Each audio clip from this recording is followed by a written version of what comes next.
Florida is one of the nation's fastest-growing states, both in population and employment.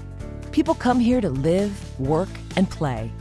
More businesses, visitors, and residents require a robust transportation system with enough capacity to easily move all those people and goods where they need to go. To do this, the Florida Department of Transportation, or FDOT, works to help meet the state's increasing transportation needs. We are committed to providing a safe transportation system that ensures the mobility of people and goods, enhances economic prosperity, and preserves the quality of our communities and environment. As we evaluate transportation options, we consider the noise impacts associated with growth. When we study the impacts of noise, we use the same noise evaluation process for each project. There is a state and federally approved noise analysis approach that we use to determine impacts and whether noise walls are feasible and reasonable so that they meet the FDOT requirements. This evaluation helps determine if adding a noise wall would be an effective use of transportation funding. This process is used throughout all 50 states and usually starts during the early project development phase, well before construction.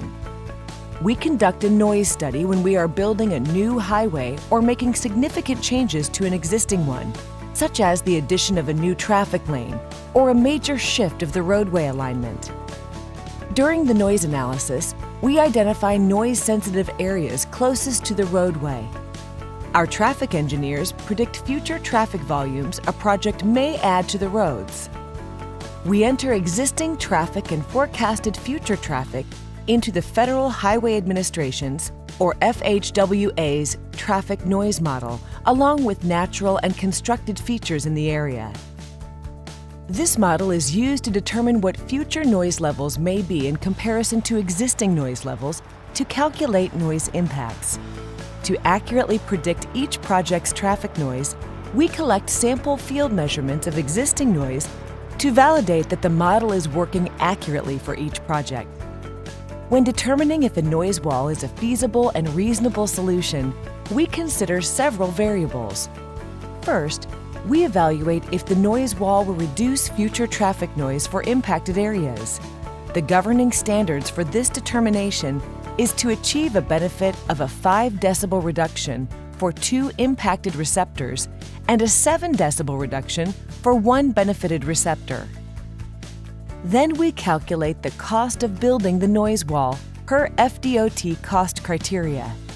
Next, we determine if it is possible to be constructed in the location that would provide the noise reduction benefit. Finally, we make sure that the property owners and residents actually want a noise wall. As you can see, there is a lot that goes into the decision to construct a noise wall. A few things to note about this process. We know that large construction projects often are noisy, but in this process, construction noise is not considered as part of the noise study, only the noise resulting from the traffic of a completed highway project. Not all highway traffic noise goes away with the construction of a noise wall. In fact, the biggest noise reduction is observed directly behind the wall. And finally, noise-sensitive land uses, such as homes, that are permitted for construction after the project development and environment study is approved, also known as the date of public knowledge, will not be considered in future phases of the project. By following this established policy, we are able to make fair and informed decisions regarding increased noise and seek balanced solutions that work for the community.